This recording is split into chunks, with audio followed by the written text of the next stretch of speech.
Oke, baik.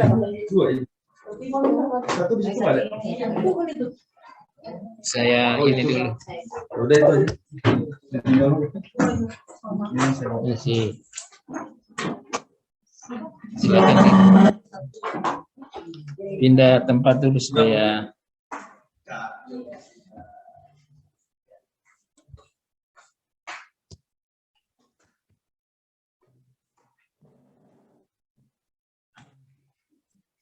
Oke, kawan-kawan sekalian yang saya hormati, alhamdulillah sudah selesai juga presentasinya meskipun kelompoknya tidak lengkap ya. Sampai terakhir tadi kelompoknya berapa orang yang hadir? Dari 8 orang hanya 3, Pak. Izin, Pak. Juga ya? Iya, oke. Oke, lain kali mohon teman-teman supaya lebih bertanggung jawab ya. Ya, karena ini ada kaitannya juga dengan unsur penilaian. Jadi untuk pertemuan-pertemuan berikutnya mudah-mudahan tidak terjadi lagi hal-hal yang seperti ini. Oke teman-teman sekalian, tempat kerjanya masing-masing.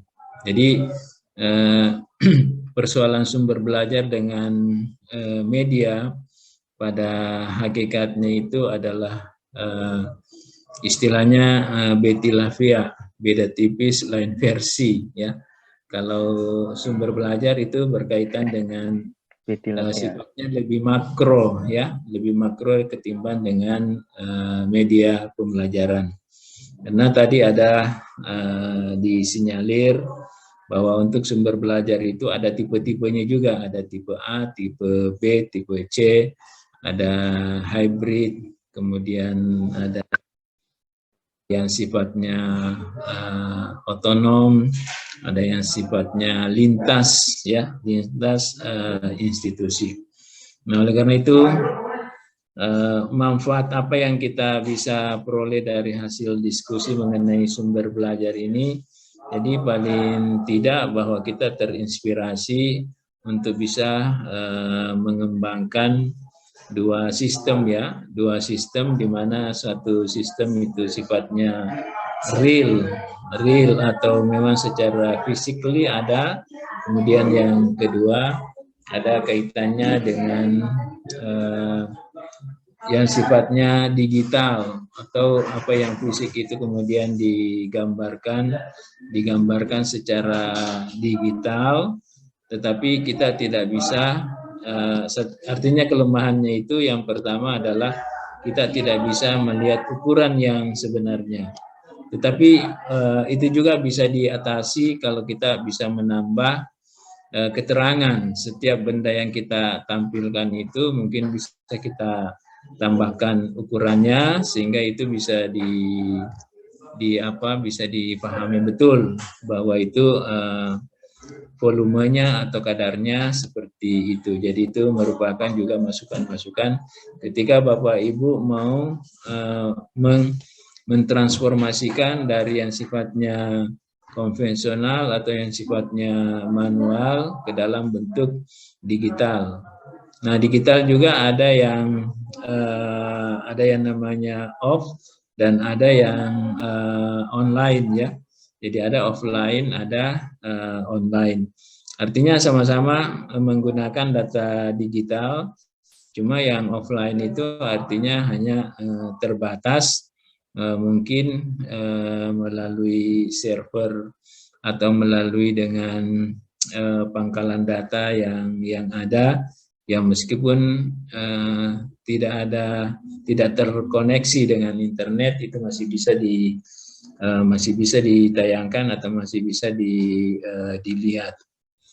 Jadi intinya Bapak Ibu sekalian, untuk kaitannya dengan tugas-tugas selanjutnya bahwa kayaknya konsep-konsep teori ini sudah selesai, jadi tinggal konsep-konsep yang mau diimplementasikan ya, mau diimplementasikan. Artinya konsep yang mau diimplementasikan itu secara gambaran teksnya itu sudah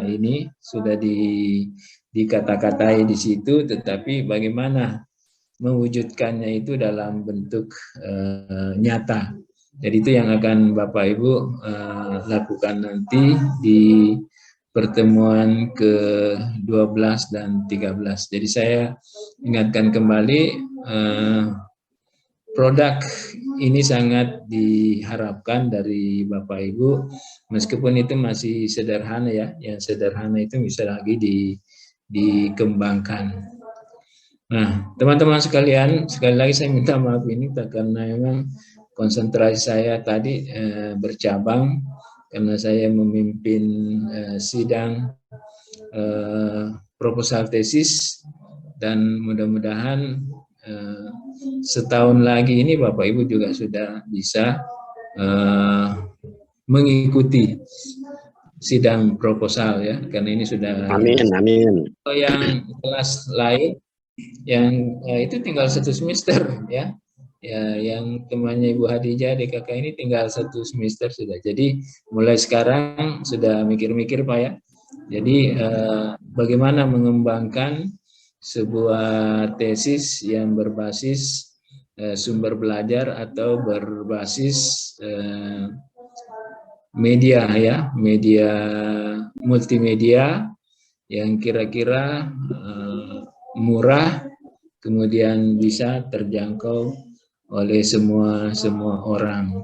Jadi itu mudah-mudahan ini ada juga menghasilkan hak ini haki ya, hak intelektual, supaya itu bisa menjadi hal yang bisa menyumbangkan predikat diri Anda, dan sekaligus itu menyumbang predikat untuk memperbaiki institusi kita, yaitu khususnya Magister Teknologi Pendidikan. Jadi kita harus mencari tantangan-tantangan Pak, karena kalau hanya kita istilahnya tidak mau tertantang ya akhirnya batu yang masuk, batu juga yang keluar. Nah, kita harapkan ini batu yang masuk bisa mungkin yang keluar itu adalah keramik, adalah ini, jadi nilai tambahnya itu betul-betul ada.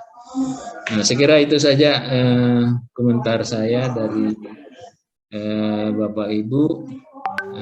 Namun saya ingin kembalikan lagi bahwa substansi penting yang kita ambil dari pembahasan mengenai sumber belajar ini kira-kira menurut Bapak Ibu itu gimana? Ya, sebelum kita tutup bersama ya. Oke, silakan, mungkin ada komentar yang perlu lagi kita perbaiki ke depan. Silakan Bapak Ibu. Ada yang memberi komentar?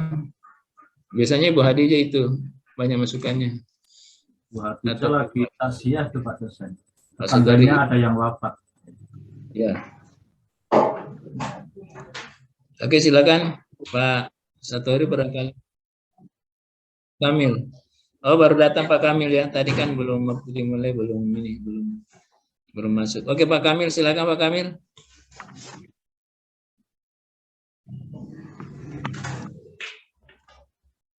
Atau Pak Safi?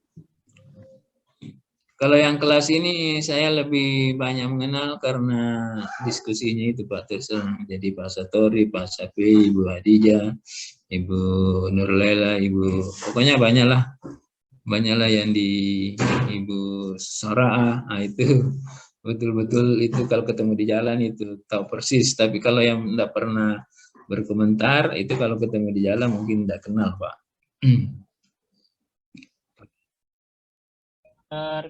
Halo, tes. Ya, silakan. Pak, berkaitan dengan pengembangan pengembangan media belajar di sini kan ada pengembangan produk ya Pak ya. Iya. Nah, ketika kami dan saya dan kawan-kawan itu memberikan tugas berupa produk yang telah kami buat secara sederhana. Itu yang dimaksudkan itu berupa aplikasi yang dikembangkan atau aplikasi yang sudah jadi terus kita aplikasi yang sudah jadi kita tinggal hanya menggunakan sebuah menggunakan aja bagaimana metodenya, apakah pakai metode jigsaw, apakah pakai metode card atau yang lain-lain, atau memang kita ada aplikasi yang kita kembangkan sendiri, atau bagaimana Pak tafsirannya? Itu. Ya, sebenarnya kalau jurusan informatika itu memang aplikasinya membuat aplikasi, namanya itu programmer Pak ya. Tapi kalau kita di sini kan syukur-syukur kalau ada programmer di antara teman-teman, ada yang memang mau membuat, kan ada yang mengembangkan, ada yang membuat. Kalau membuat itu berarti memang belum ada ya, menjadi ada itu silakan aja. Kalau ada yang merasa punya kemampuan programmer itu silakan, itu tentu nilainya itu lebih bagus. Tapi kalau tidak ya silakan, aplikasi yang ada tinggal digunakan aja Pak, tinggal merancang isinya ya, tinggal merancang isinya. Apalagi kalau misalnya ada yang menggunakan animasi supaya lebih menarik, yang menggunakan gambar-gambar 3 dimensi, misalnya menggunakan virtual reality atau augmented. 11 saja Bu ya, resumenya sampai di pertemuan 11. Jadi resume mulai dari apa yang saya sampaikan, topik yang saya sampaikan, kemudian topik dari makalahnya teman-teman. Oke, cukup ya.